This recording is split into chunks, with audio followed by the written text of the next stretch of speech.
Hello and welcome to Maverick Spotlight. Now, normally in this segment we would have a player or coach from CMU, but since this is our first edition of Maverick Postgame, we would like to start off with a bang.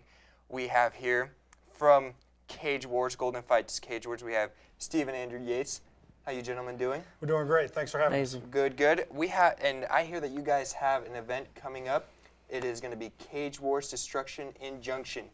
What installment of Cage Wars will this be? This is Cage Wars 21. This is our fourth installment for Andrew and I. We bought the show last July, so this is our fourth one, but this is Cage Wars 21. The previous owner put on a few shows before us, but we've grown the show a little bit since then. Okay, and just expand on that growth with having 4 shows. Just what progress have you seen? Well, you know, we've got great sponsors here in Grand Junction. This is a great community for sports. So, you know, Mike Edwards over at Chrysler Dodge, Snobs Production, you know, Modern Classic Motors. You know, the list goes on and on and on. You know, with Brooke Blaney over at Impact, we've been able to bring in more dollars that we put right back into the show. So there's a show outside the cage now. We got a light show, we got music. The sound system just rocks the place, and it sounds really, really good. And the lights are phenomenal. So, and the cage looks phenomenal. Somebody told me today, matter of fact, it's a UFC style looking cage now. It's a hexagon because compared to the octagon, but it's a great looking cage and it's a lot of fun. From the moment you walk in until you leave the fights, you're going to have a lot of fun. You know, just the action in the cage is phenomenal, but the action outside the cage, the show outside the cage, is even better.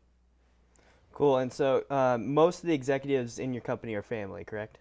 Yeah, this is a family-owned business. You know, Andrew kind of led us all in this direction.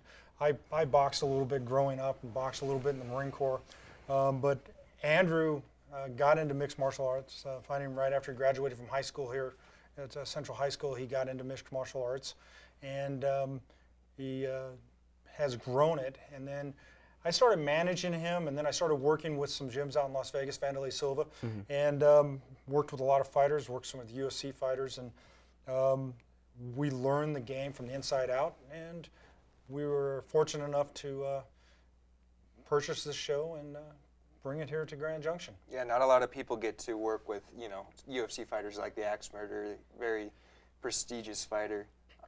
So moving forward, this will be your 4th installment, as said before. What would you like to see in the future from maybe your 5th or 6th installments?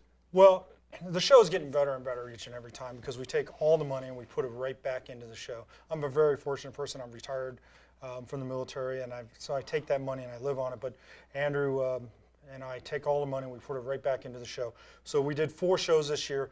Next year we'd like to do 12 shows, you know, maybe 3 or 4 here in Junction, and then take this thing on the road, maybe up to Casper, Wyoming, down to Cortez, take it on the road to continue to grow it, give the entry-level fighters a place to perform so they can get to that next level into the World Series of Fighting, Bellator, and on to the UFC.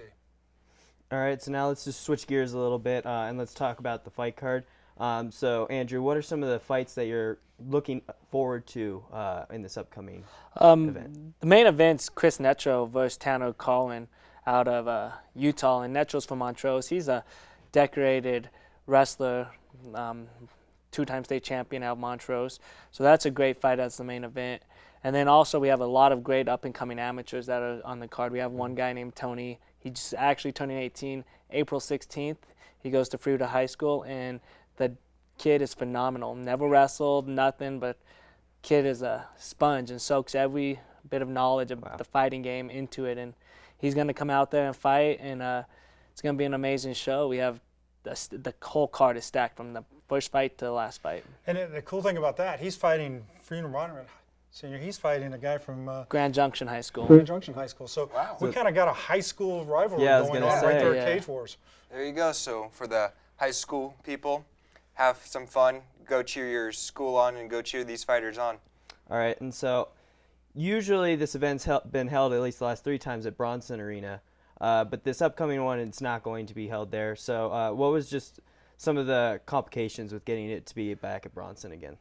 Well, the problem with Bronson this time around, we were going to do it on April 18th, But the athletic department had an opportunity to bring in the Harlem ambassadors on the night of the 17th. It takes us about 2 to 3 days minimum to shut up our show.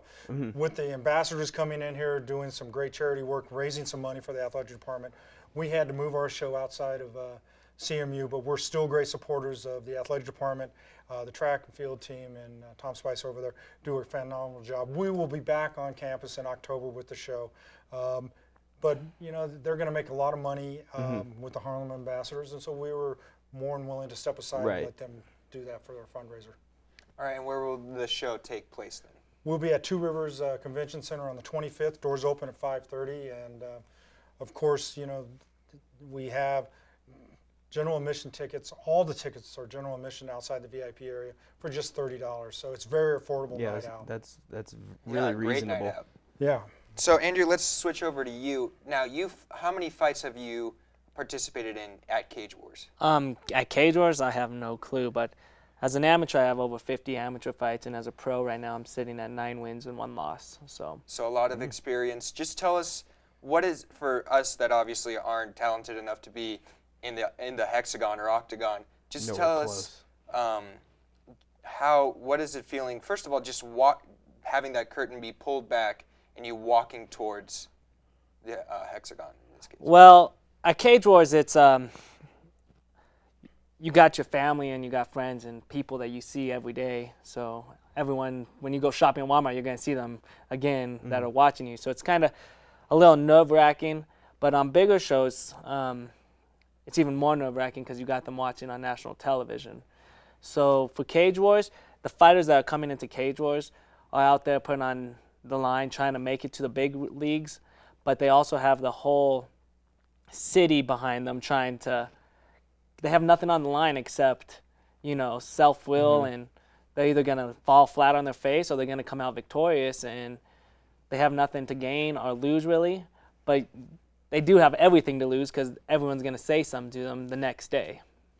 All right, and let's just talk about what does it feel like when you're in, what goes through your mind when you're actually in the middle of a fight? Does anything go through your mind? Definitely nothing. Nothing goes through my mind, at least. Every fighter is different, but every time I get asked that question, I don't think about anything except getting my hand raised at the end of the night. I don't care who's in front of me, and I just want to go through it, win the fight, get out of there, and have some pizza. That's all I care about.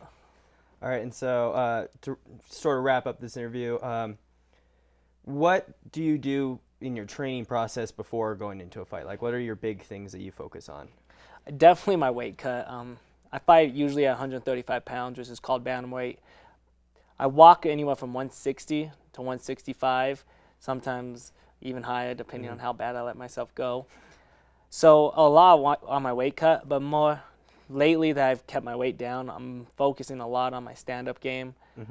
For more fighters, different fighters, they always focus on their weakest point because they want to make their weakest point the strongest point, and then they'll go again from their strong point to the weak point, so they could just keep getting better and better as a fighter overall.